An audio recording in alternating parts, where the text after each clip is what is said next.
Hello, everyone. Thanks for stopping by. On today's episode, I have all of this junk silver to look through.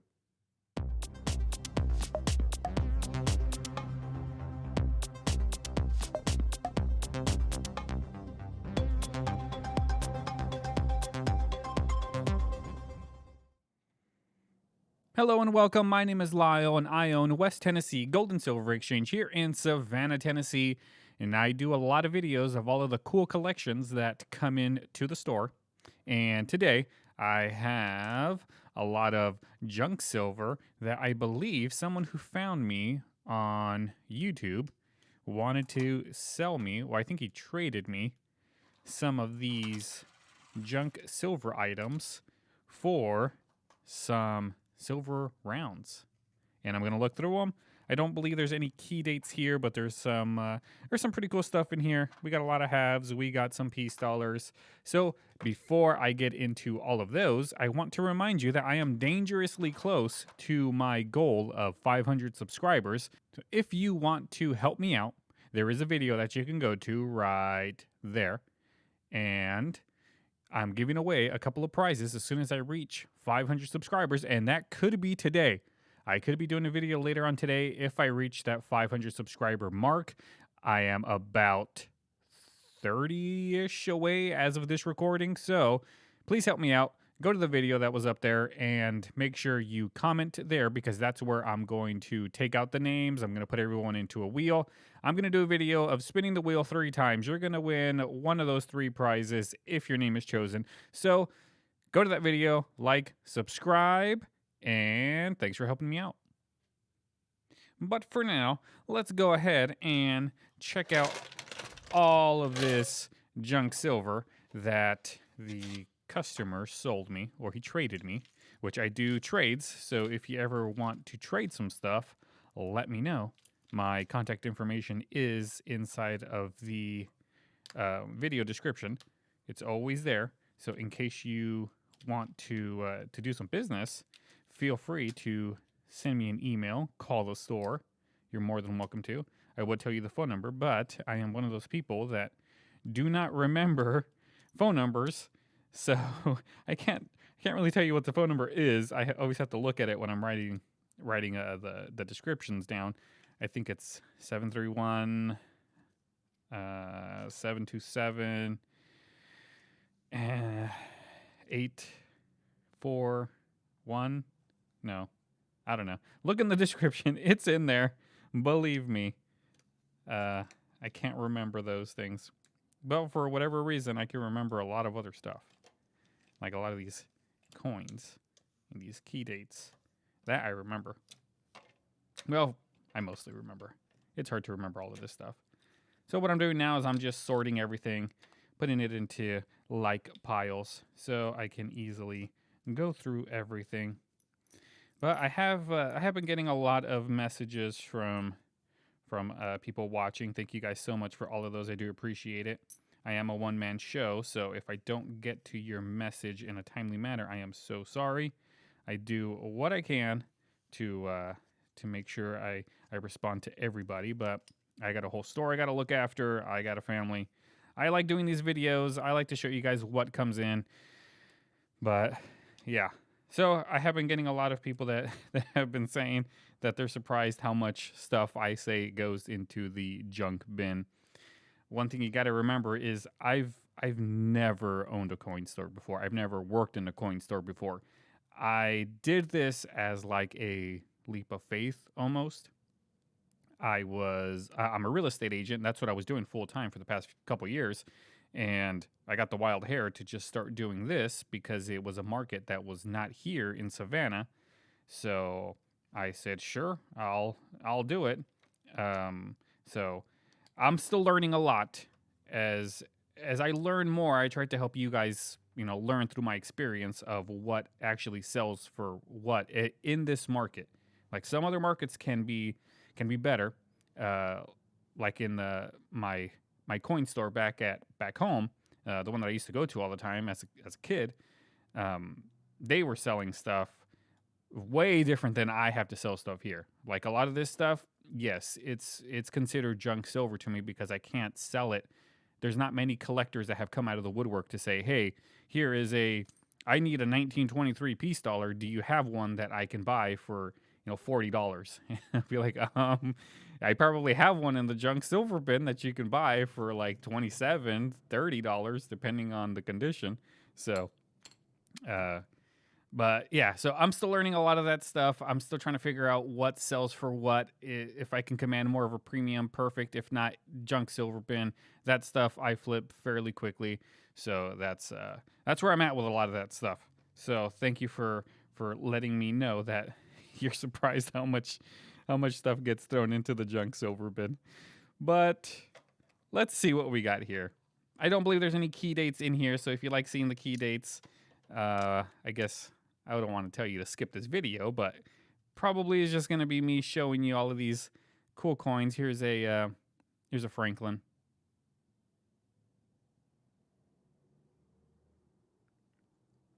There we go.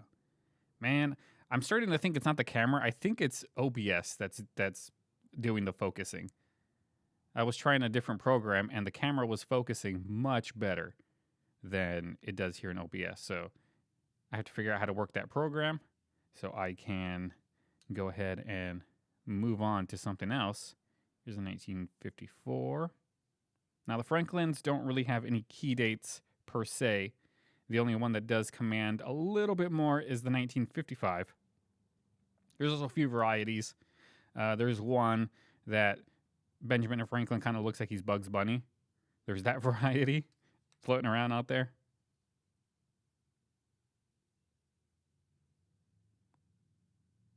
Come on, let's focus. And 1953. So if you're looking to put one of these sets together, let me know. I got a lot. I got a lot of Franklins. I got a lot of Walking Liberties. Most of them are in this type of condition. There are others that are in very good condition, and then there's a lot of the ones that I have that are cleaned, and they're just not. They still don't have they don't have that luster. Here's another 1954. These are all inside of the plastic holders, which every time I see these, I'm reminded of this one time I went into a pawn shop. I'm not going to mention the pawn shop, but I went in and the guy, he didn't know anything about coins, like zero. I ended up getting a bunch of silver eagles from him. I think silver at the time was like $25 when I walked in. It was a couple years ago. And he had silver eagles for $25. He had like 9 of them. And I was like, whoa, crazy. Okay.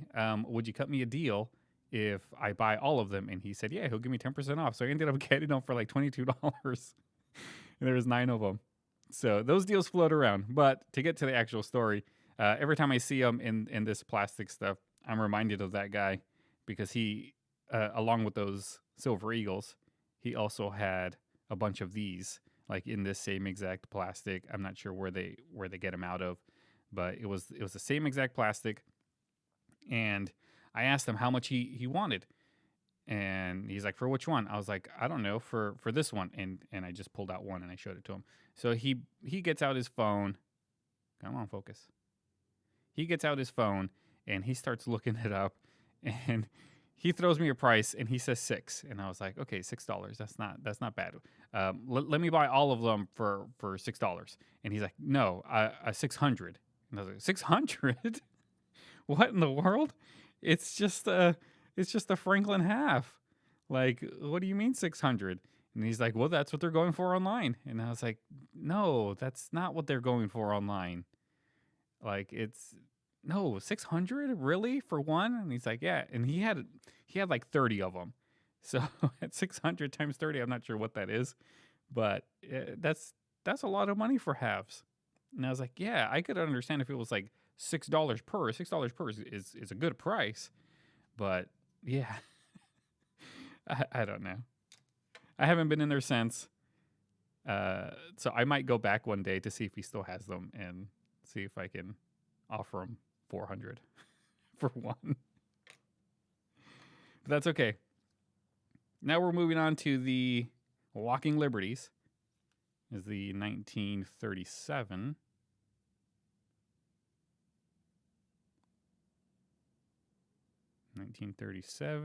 What do you guys think of these? Which design do you like the most? Do you like the Walking Liberty, the Franklin, or I don't know, the Kennedy?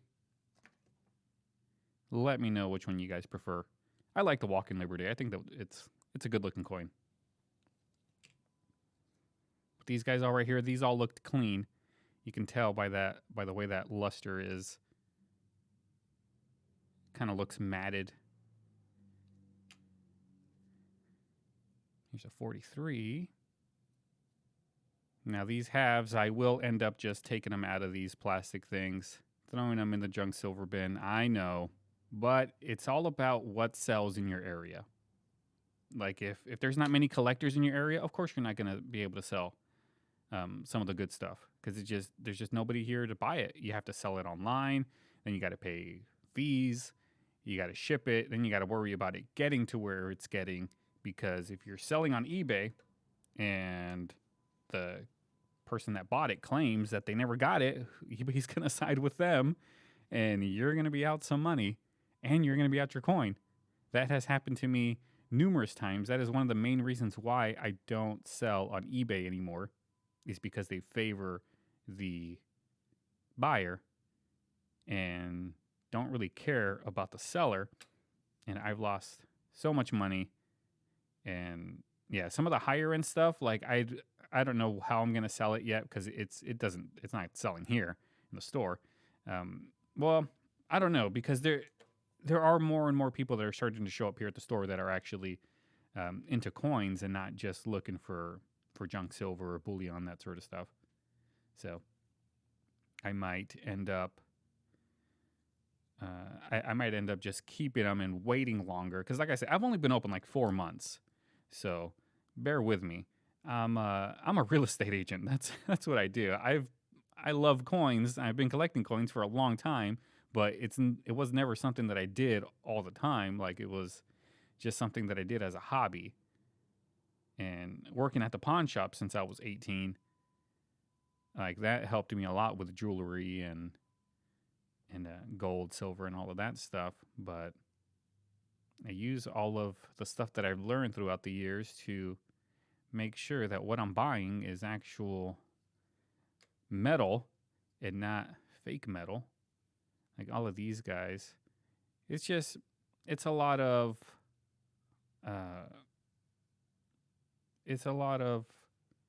seeing what's real and seeing what's fake. I think that's one of the main reasons why I wanted to continue doing the show, is to show you when I get fake stuff. Here's a peace dollar, 1923, pretty worn. But this one definitely will get thrown into the junk silver bin. But yeah, it's all about seeing what's real, what's fake. That's why I want more fake stuff to come to the store so I can get it and do videos and show you guys what fake versus real looks like, so you don't get taken out there. Because you'd be surprised how many times somebody comes in, another 1923, pretty worn. A lot of the times people come in and they'll tell me the same story, like, hey, I was at a gas station, some guy sold me this ring for $50, whatever, or $20, whatever. He needed gas money. Off he went, and what would you give me for it? And then I have to tell him, yeah, sorry, that's not real. It is fake. Gold is not that color. So, I mean, if I can get some of that stuff, I'll do a video so I can show you guys what fake gold versus real gold. Well, I think I did one already, but these rings that these people bring, it's usually always the same ring. It's always stamped 18 karat, and it looks nothing like 18 karat, like nothing. So learn what 18 karat looks like. I'll try to teach you as soon as one of those rings comes in and I can pick it up for a small price. All right, here we go. I'm rambling. Let's go ahead and move on to this Kennedy, 1964. Do you know that 1964 Kennedy was the only Kennedy that has 90% silver in it? Because the 63 was the Ben Franklin. So, and the 65 is 40% silver. Speaking of 40% silver, Here's a 1968.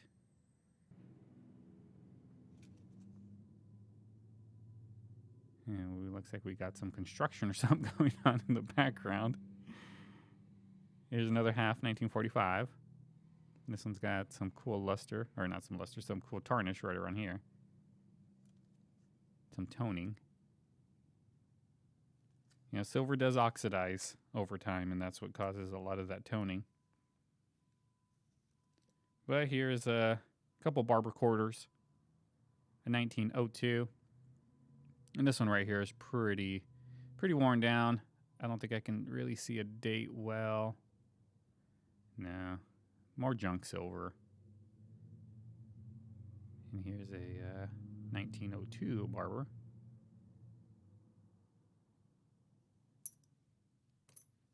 And last but not least, we got some dimes. Here are some rosies. Just remember, look at the edge. You'll be able to see the copper if they're not silver pennies. This is the only one that looks a little funky, but it's because it's tarnished and old. And you can look at the date, 1964. This one is silver. 1956. And a 59. And this last one is a come on, camera. There we go, 1960. So the last two dimes I got are these Mercuries right here. A 43 and a 37. 43 and a 37. Mercury dimes. These guys are in pretty good shape. But they do look cleaned. But yeah. All right. It was quiet yesterday. Didn't really do much. Hopefully today I get some more collections in. We'd love to do some more videos for you guys. So thank you guys so much for watching. Make sure you like, subscribe, and I'll see you next time.